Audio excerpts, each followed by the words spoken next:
వేస్తున్నాం.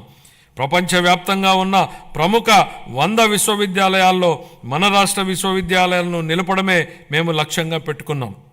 25-26 ఆర్థిక సంవత్సరానికి గాను ఉన్నత విద్యాశాఖకు 2,506 కోట్ల రూపాయలను కేటాయింపును ప్రతిపాదిస్తున్నాను. ఆరోగ్య రంగం. గత ప్రభుత్వ పాలనలో ఆరోగ్య రంగం పూర్తిగా నిర్లక్ష్యానికి గురి అయిన విషయాన్ని మనం చూసాం అధ్యక్ష. సకాలంలో చెల్లింపులను చేయకపోవడంతో మందుల కొరత, సౌకర్యాల కొరత, సేవల కొరతకు కారణమైంది అధ్యక్ష. వైద్య రంగంలో దాదాపు 6,400 కోట్ల రూపాయల బకాయిలను వారసత్వంగా ఇచ్చారు అధ్యక్ష. దీనిలో 1,624 కోట్ల రూపాయలను చెల్లించి తిరిగి గాడిలో పెట్టేటువంటి ప్రయత్నాలు ప్రారంభించాం. నిర్లక్ష్యానికి గురైన వైద్యారోగ్య రంగాన్ని గాడిలో పెట్టడమే కాకుండా ఈ శాఖకు సంబంధించి ప్రజారోగ్యానికి సంబంధించి మేనిఫెస్టోలో ఇచ్చిన హామీలను అమలు చేస్తున్నాం. దీనిలో భాగంగా ఇప్పటికే ఉన్న ఎన్టీఆర్ వైద్య సేవ పథకానికి తోడుగా ప్రతి కుటుంబానికి నాణ్యమైన వైద్య సేవలు అందించేందుకు పేద మధ్యతరగతి ప్రజలకు ఆసుపత్రులకు వెళ్లిన వెంటనే ఎటువంటి ఇబ్బంది లేకుండా కార్పొరేట్ వైద్యం అందేలా పథకాన్ని రూపొందించాం. దీనిలో భాగంగా ప్రతి కుటుంబానికి 25 లక్షల రూపాయల ఆరోగ్య బీమా పథకాన్ని అందుబాటులోకి తీసుకొచ్చేందుకు మా ప్రభుత్వం ప్రణాళికలు చేపట్టింది.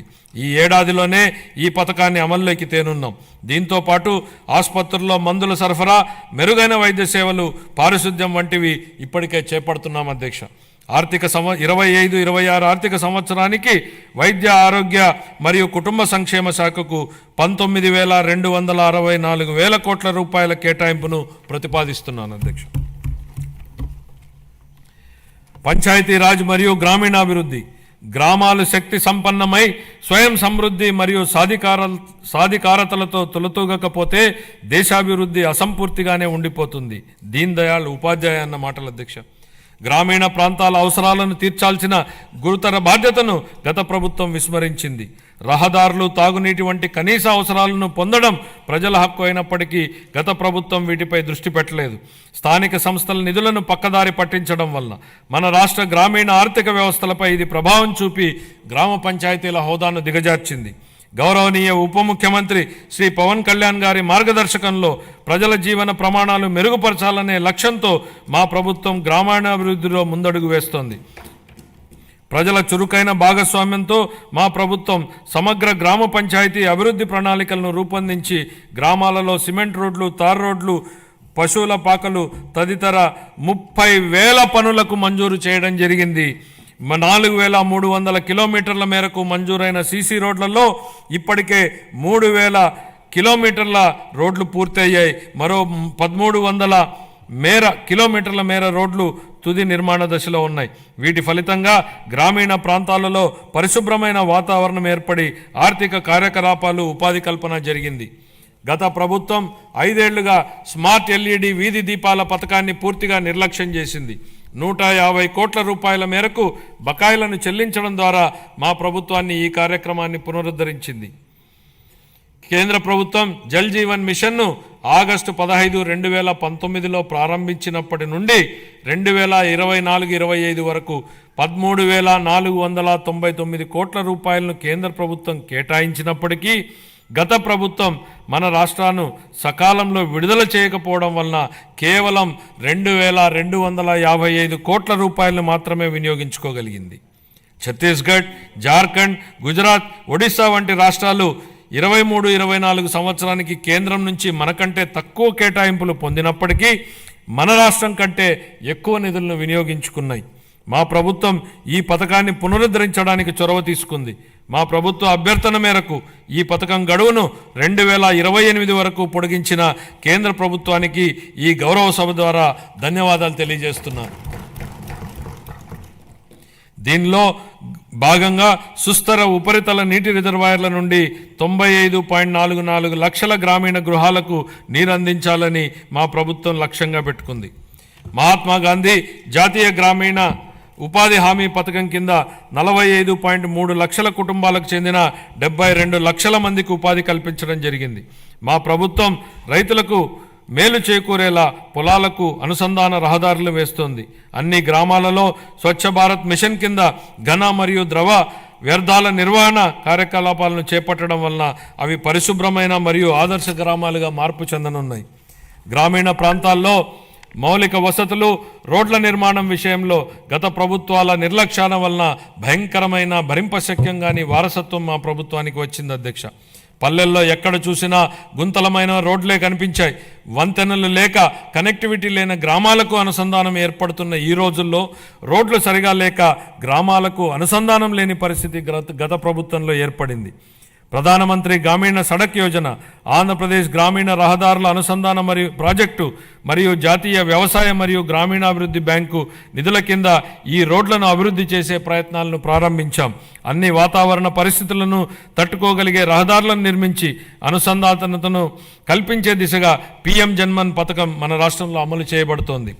2025-26 ఆర్థిక సంవత్సరానికి గాను పంచాయతీరాజ్ మరియు గ్రామీణాభివృద్ధి శాఖకు 18,847 కోట్ల రూపాయల కేటాయింపును ప్రతిపాదిస్తున్నారు. పట్టణాభివృద్ధి వేగంగా పెరుగుతున్న జనాభా దృష్ట్యా సమర్థవంతమైన పట్టణ ప్రణాళికను రూపొందించడం చాలా ముఖ్యం. పెరుగుతున్న పట్టణీకరణ అవసరాలను తీర్చడానికి అనుగుణంగా అభివృద్ధి చెందుతున్న నగరాలు మౌలిక సదుపాయాలను కలిగి ఉండాలి. రాష్ట్రాన్ని సర్వనాశనం చేసేలా ప్రణాళికాబద్ధంగా వికేంద్రీకరణ మంత్రాన్ని జపించిన గత ప్రభుత్వం బిల్లుల చెల్లింపుల విషయానికి వచ్చేటప్పటికి మాత్రం కేంద్రీకృత విధానాన్ని అమలు చేసింది. ఉదాహరణకు మున్సిపాలిటీలలో చేసే చెల్లింపులను గత ప్రభుత్వం కేంద్రీకృతం చేసింది అధ్యక్ష. దీని ద్వారా స్థానిక స్వపరిపాలన స్ఫూర్తికి గత ప్రభుత్వం పాతరేసింది. మారుమూల మున్సిపాలిటీలో ఓ చిన్న మురుగునీటి కాలువ నిర్మాణానికి సంబంధించిన బిల్లులు సైతం రాష్ట్ర సచివాలయంలోని ఆర్థిక శాఖ కార్యదర్శి చెల్లింపులు జరిపే విధానాన్ని అమలు చేసింది.